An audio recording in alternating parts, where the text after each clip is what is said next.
The fastest way to lose power is to let someone turn your own emotions into evidence against you. Daniel Mercer did not see it at first. He thought Laura Bennett was just difficult, distant, sometimes cold in the way people become when they are tired or disappointed. But Laura had a way of touching the exact place inside him that made him react before he could think. She did not need to shout. She did not need to threaten. All she had to do was change her tone, pause too long before answering, or say one quiet sentence that made Daniel feel exposed. "You are doing it again," she would say. And suddenly, Daniel was no longer standing in the present moment. He was defending his entire character. He would explain, justify, soften, apologize, then explain again, trying to prove that he was not angry, not insecure, not unreasonable, not the problem. But every word made him look less in control. That was the trap. Laura did not have to defeat his argument. She only had to make him emotional enough for his reaction to become the argument. Maybe you know that feeling. Someone says something small, but it hits a hidden nerve. Your chest tightens. Your voice changes. You feel the need to respond immediately, to correct the story, to make them understand what they are doing to you. But the more you speak from that place, the more power they gain over the frame. They stop answering for what they did, and they start analyzing how you reacted. Daniel kept believing the issue was Laura's words. The deeper issue was that Laura could predict his emotional rhythm. She knew silence made him anxious. She knew disappointment made him chase. She knew guilt made him surrender. She knew that if she stayed calm while he became visibly frustrated, she would look mature and he would look unstable. That is one of the darker laws of human behavior. The person who can control your emotional temperature can often control your position in the room. Daniel was not weak. He was unguarded. He gave Laura real-time access to every wound, every fear, every need for reassurance, before he had decided whether she deserved that access. And Laura learned from it. Each reaction became information. Each long explanation became a map. Each rushed apology became proof that pressure worked. This is how people use your emotions against you. Not always through cruelty that looks obvious, but through moments where they provoke confusion, then judge you for being confused. They make you feel guilty, then call your guilt proof that you were wrong. They make you feel anxious, then call your anxiety proof that you are unstable. They make you feel hurt, then accuse you of being too sensitive for naming the pain. Daniel's first mistake was reacting before observing. His second was trying to be understood by someone who benefited from misunderstanding him. And the most painful part was this. Every time he lost control, he helped Laura build the story that he was the emotional one. He was not losing because he cared. He was losing because he kept handing his raw emotions to someone who knew exactly how to turn them into weapons. The game became clearer when Daniel stopped asking, "Why does Laura keep doing this?" and started asking, "Why do I keep becoming easier to control when she does?" That question was uncomfortable because it moved the spotlight from her behavior to his reaction. Laura still created the pressure, but Daniel had been completing the pattern. At work, he saw the same thing with a manager who made vague criticisms in meetings, then watched people rush to defend themselves. In relationships, he saw it when someone sent a cold text, and the other person immediately sent 5 more messages to restore warmth. In families, he saw it at Sunday dinner when one sarcastic comment made everyone adjust their tone around the person who caused the discomfort. This is the hidden game most people overlook.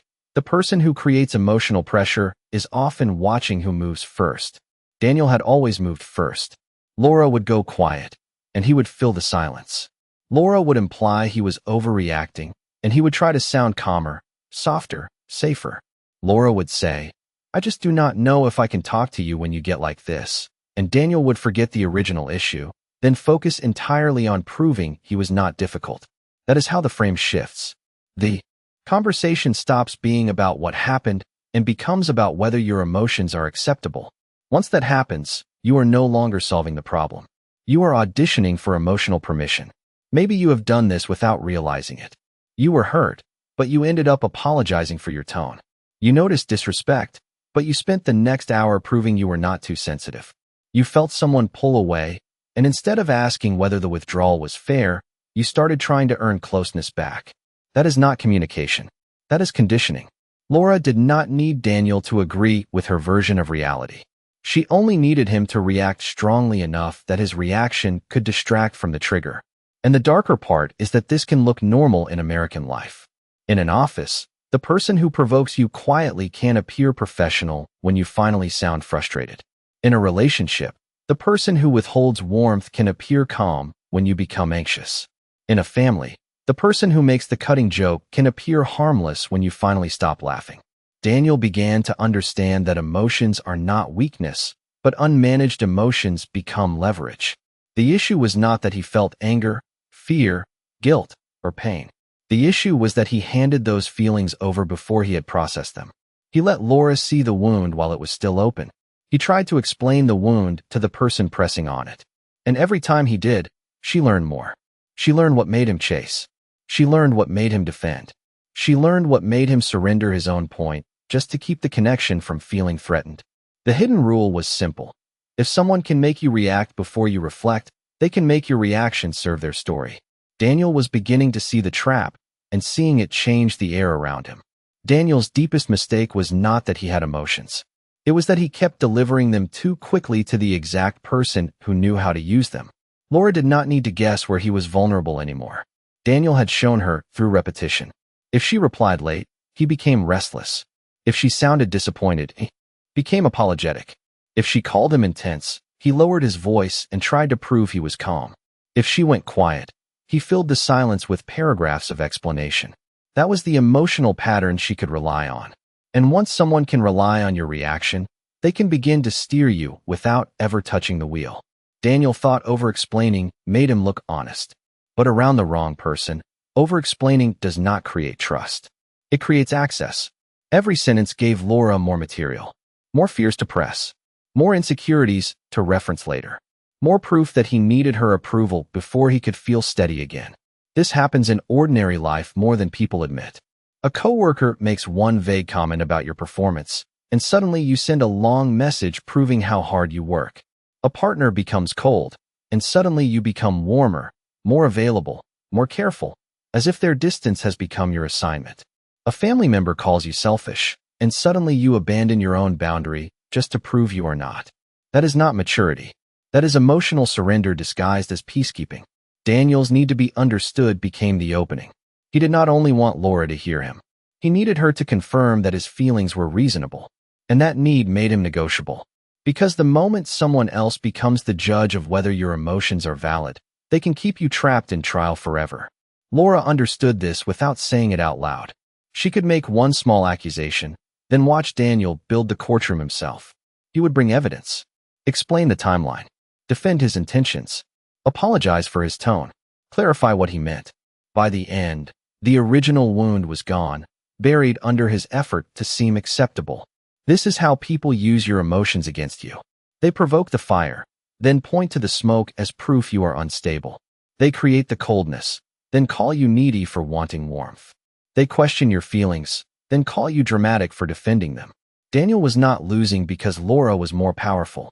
He was losing because he kept reacting before he was anchored. His emotions were real, but they were unprotected. His pain was valid, but it was being shown to someone who had not earned the right to see it. The shift began when Daniel asked himself one brutal question. Am I trying to communicate? Or am I trying to be approved? That question exposed the entire pattern. Because most of his explanations were not communication.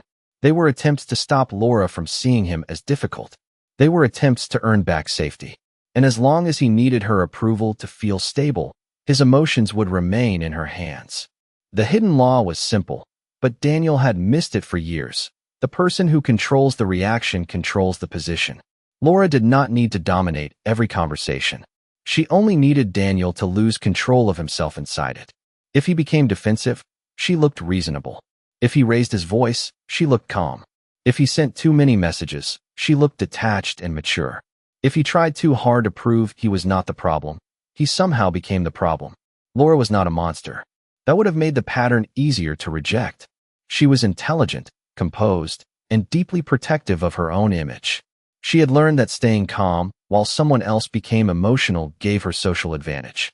In a workplace, that kind of calm looked professional. In a relationship, it looked mature. In a family argument, it looked like the person with the softer voice must be the safer one. But Daniel was beginning to see that calm is not always truth. Sometimes calm is positioning. One evening, Laura said, "This is why I hesitate to talk to you. You always get emotional." The old Daniel would have reacted instantly. He would have explained why he was not emotional, which would have made him sound emotional. He would have apologized for the tension, even though he had not created it alone. He would have tried to pull Laura back into warmth, because her disapproval felt like danger. But this time he paused. He felt the pressure rise in his chest, but he did not hand it the microphone. He looked at her and said, "I am not going to make my reaction the issue while avoiding what caused it." Then he stopped. No speech. No long defense. No attempt to make the air comfortable. Laura looked surprised, not dramatically, but enough. The old lever had not worked.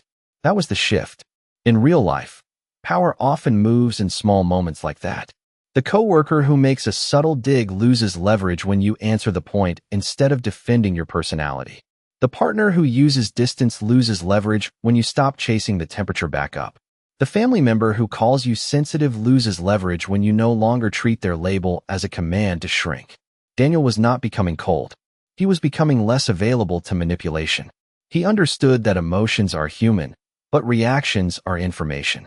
And if you keep giving the wrong person the same information, they will keep using the same pressure. Laura could still speak calmly. She could still imply he was difficult. She could still test his guilt. But Daniel had found the space between feeling and reacting. And inside that space, his position began to return. The reversal came quietly, and that was why it hit Daniel harder than any argument. Laura had been responsible for her pressure, her coldness, and the way she turned his emotions into evidence against him. But Daniel was beginning to see the part of the pattern he could no longer ignore. He had been teaching people that emotional pressure worked on him. Every time Laura went silent and he chased, he taught her that distance could move him. Every time she called him difficult and he rushed to prove he was easy, he taught her that guilt could shrink him. Every time she crossed a line and he explained instead of enforcing the line, he taught her that his boundaries could be negotiated. This did not mean he caused her behavior. It meant his reactions had been rewarding it. That distinction changed everything. Daniel began seeing the same pattern in other parts of his life. At work, when a coworker interrupted him, he restarted softly instead of holding his place. With family, when someone made a sharp comment and called it a joke, he laughed to keep the room comfortable. In relationships, when someone withdrew warmth, he became more available, as if affection was something he had to earn back by becoming easier to handle. The painful truth was not simply that people failed to respect him. The painful truth was that he had often made disrespect inexpensive. He had given full access after being dismissed. He had apologized after being provoked. He had traded clarity for temporary peace. And people learn from that. They learn what your no means by watching what happens after they push against it. They learn whether your calm is real or only present when nobody tests it. They learn whether your self-respect survives the threat of disapproval. Daniel did not need to become harsh. He needed to become consistent. The next time Laura said, "You are overreacting," he did not defend his entire personality. He said, "You do not have to agree with my emotion for me to take it seriously." Then he stopped. No speech. No emotional trial. No attempt to make her comfortable with the boundary. That was the twist. Respect was not something Daniel could beg out of Laura. It was something he had to stop betraying in himself. And once he stopped teaching people that his emotions could be used to move him, the old version of the game began to lose its power. Daniel's first rule became simple. Do not respond while your emotions are still trying to survive. Laura had always counted on speed. She knew that if she created enough discomfort, Daniel would rush to explain, apologize, or repair the atmosphere before he understood what was really happening. So he began with controlled silence. Not silence as punishment. Not silence to make Laura anxious. Silence as a shield between the trigger and the reaction. When she sent a cold message, he read it once and waited. When she made a sharp comment, he let the first wave of emotion pass before speaking. When she tried to make his reaction the issue, he did not immediately defend himself. He gave his mind time to return to him. Then came delayed reaction. Daniel started asking one question before every response. Am I speaking from clarity or from fear? If it was fear, he waited. 10 minutes. An hour. Sometimes until the next day. The point was not to win. The point was to stop being moved on command. Then he practiced cold boundaries, short, calm, without emotional decoration. I am willing to talk when this stays respectful. I am not debating whether my feelings are allowed. We can continue when the point is not being shifted. No long explanation. No apology for having a line. No begging for Laura to approve the boundary. He also stopped trusting words more than behavior. Laura could say she cared, but Daniel watched what happened when he disagreed. She could say she respected him, but he watched whether she still used silence to pressure him.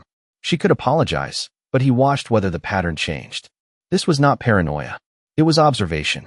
Healthy people may misunderstand you, but they adjust when they see the impact. Manipulative people often change their language while keeping the same control. Finally, Daniel learned to hold the frame. When Laura said, "You are too emotional," he answered, "This is about what happened, not a debate over my emotional state." When she said, "You are making this difficult," he answered, "The boundary is clear. The discomfort around it is not the issue." Holding the frame meant refusing to chase every accusation. It meant not letting the conversation become a maze where his character was always on trial. These techniques were not about manipulating Laura. They were about protecting Daniel from being emotionally recruited into a game he never agreed to play. He was not trying to control her reaction.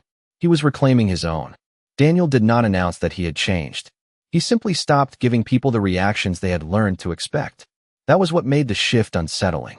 Laura expected urgency, explanation, guilt, and emotional repair. Instead, she met pauses, short answers, calm eye contact, a kind of silence that did not feel empty, but guarded.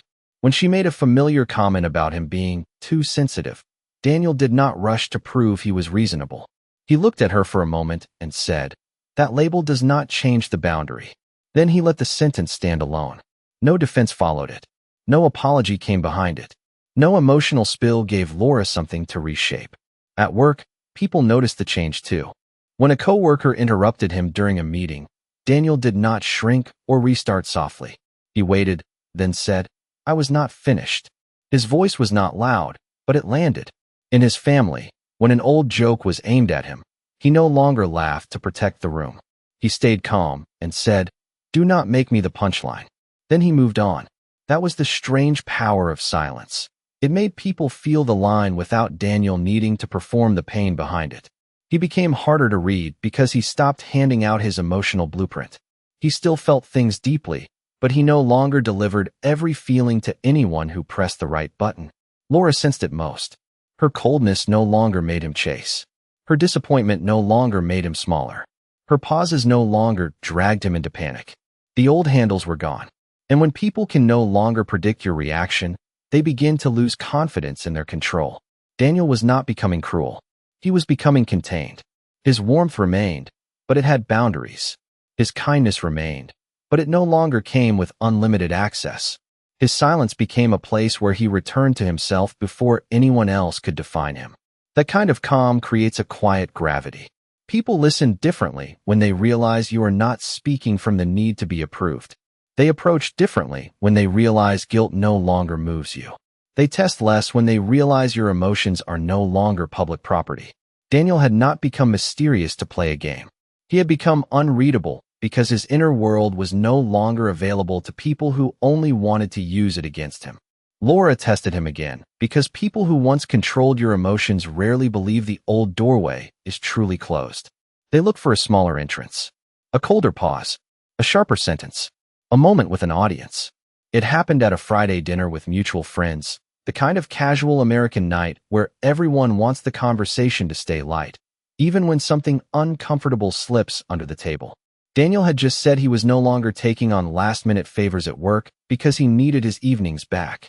Laura smiled slightly and said, "Daniel is very serious about his boundaries now." The words were soft enough to sound harmless, but pointed enough to make the table quiet. That was the trap. If Daniel defended himself too hard, he would look tense.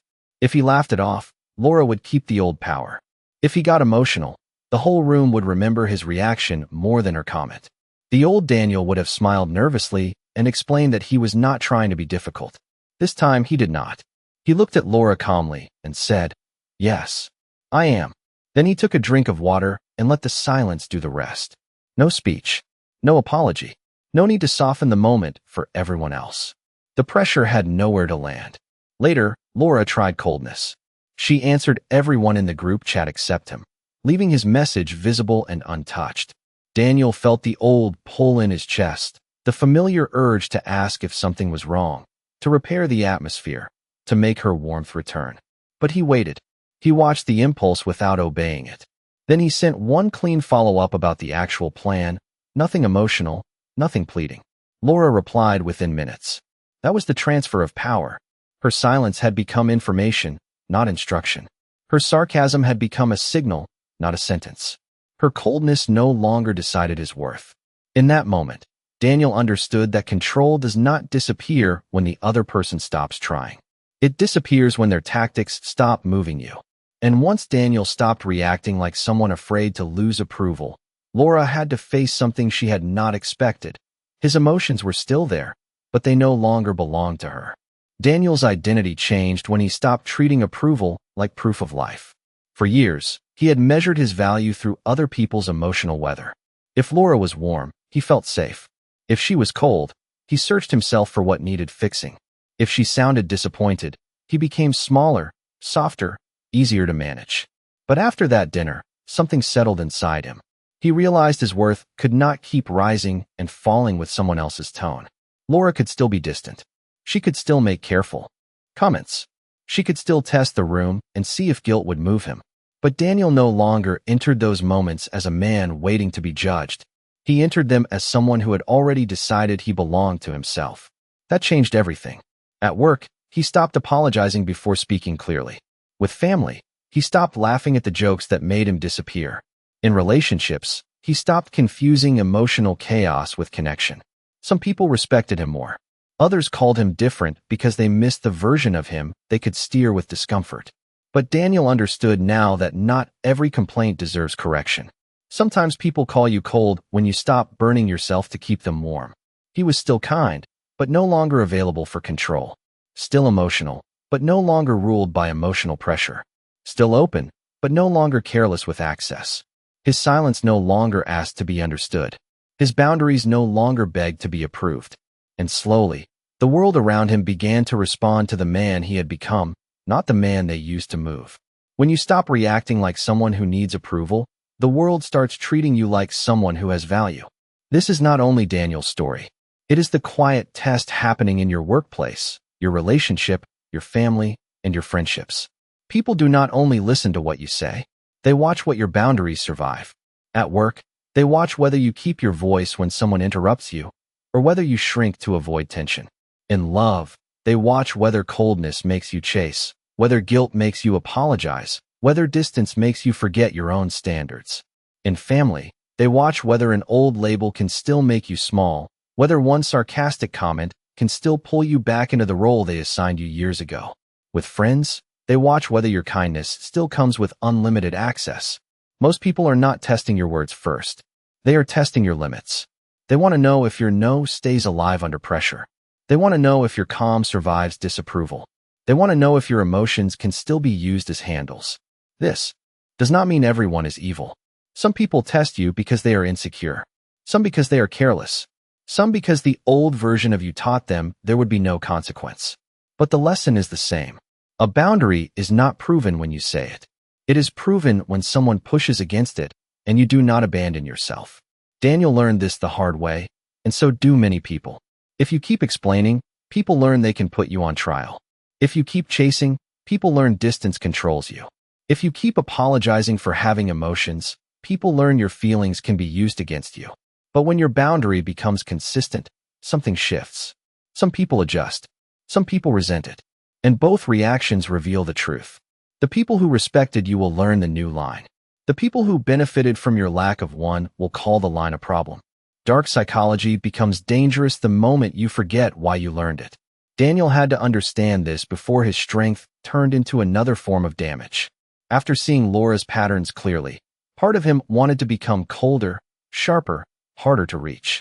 He wanted to make her feel the same uncertainty she had created in him. But that would not have been freedom. That would have been imitation. Real power does not make other people doubt their own mind. Toxic control does. Real power uses silence to regain clarity. Toxic control uses silence to punish. Real power sets boundaries to protect dignity. Toxic control sets traps to create dependence. Daniel was not learning these patterns so he could control Laura. He was learning them so Laura could no longer control him. That difference is everything. If your awareness makes you cruel, you have not escaped the game. You have only changed roles inside it. The goal is not to become someone people fear. The goal is to become someone people cannot easily move through guilt, coldness, pressure, or approval. Daniel's strength became clean when he stopped needing revenge to feel powerful. He could see the tactic without copying it. He could protect his emotions without weaponizing them. He could walk away from confusion without creating confusion for someone else. That is true self-mastery, not control over another person, but ownership over the part of you they once controlled. Daniel became unreadable when he stopped translating every emotion for people who had not earned access to it. He was still human. He still felt the pressure in his chest when Laura went cold. He still noticed the old pull when someone sounded disappointed. He still cared what people thought, but he no longer let their reactions become the steering wheel of his mind.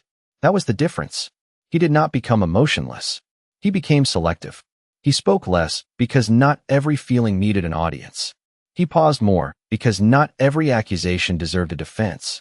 He observed longer because behavior told him more than promises ever could. Laura noticed it first. The old Daniel would explain his silence. The new Daniel let silence belong to him. The old Daniel would rush to prove he was reasonable. The new Daniel trusted that his reason did not need a performance. At work, people felt the change in the way he held eye contact without trying to dominate the room. With family, they felt it when old comments no longer pulled him into old roles. With friends, they felt it when his kindness no longer came with unlimited access. Daniel was calm now, but not available. Warm, but not unguarded. Respectful, but no longer begging to be respected. His emotions were still deep, but they were no longer public property. And that made him difficult to control. Because the most powerful person in the room is not always the loudest one.